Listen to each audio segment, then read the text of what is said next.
Okay. Hello students. तो आज हम देखेंगे एक और इम्पोर्टेंट क्वेश्चन जो पहले भी एग्जाम में पूछा गया है और अभी भी ऐसे क्वेश्चन रेगुलरली नीट एग्जाम में आते हैं। ठीक है, तो देखते हैं क्या है question. In a 3.2 kilo base pair long piece of DNA, हमें यहाँ पे एक डबल स्ट्रैंडेड डीएनए दिया हुआ है। उस डीएनए में total number of base pair बताए हुए हैं। तो डीएनए में total number of base pair हमें दिया हुआ है 3.2 किलो बेस पेयर।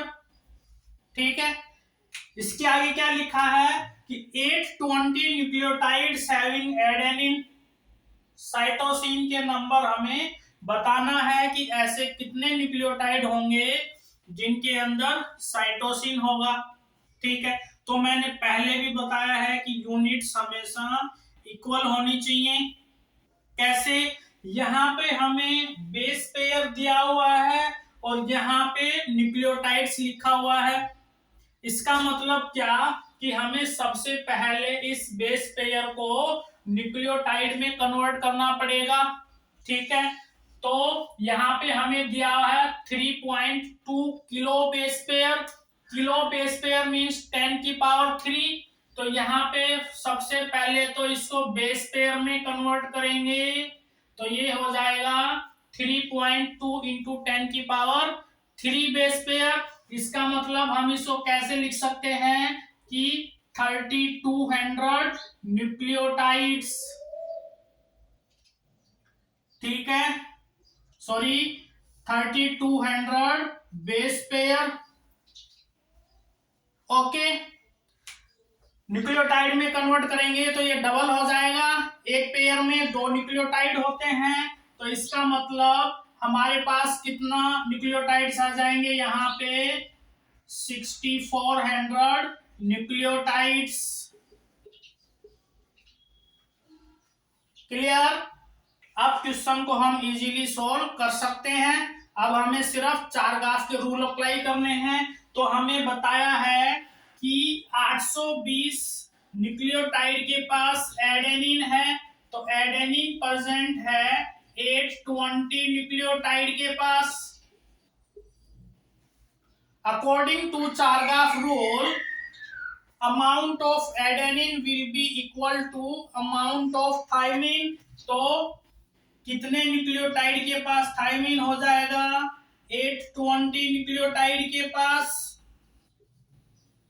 ठीक है, टोटल कितना हो जाएगा यहाँ पे 1640 न्यूक्लियोटाइड।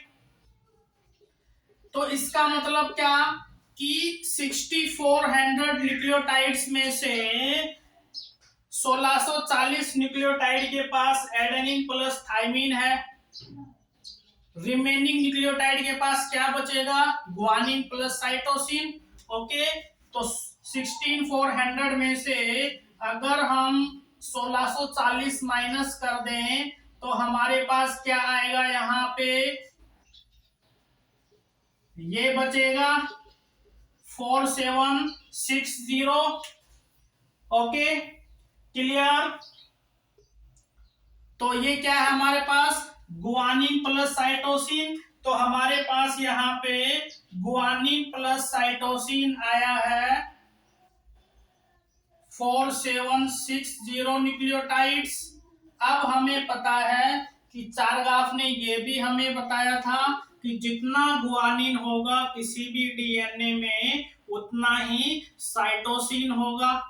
तो इसका हाफ हाफ गुआनिन साइटोसिन होगा। तो 4760 का हाफ कितना हो जाएगा? यहाँ पे 2380 न्यूक्लियोटाइड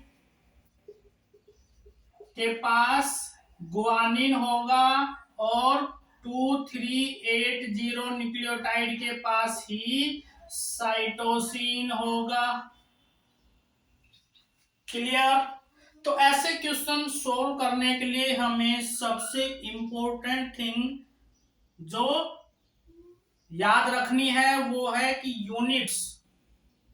कई स्टूडेंट्स क्या करते हैं एग्जाम में, इसको डायरेक्टली सोल्व कर देते हैं कि 3200 में से 820 के पास एडेनिन, 820 के पास थायमिन, वो इसको न्यूक्लियोटाइड में कन्वर्ट करते ही नहीं है।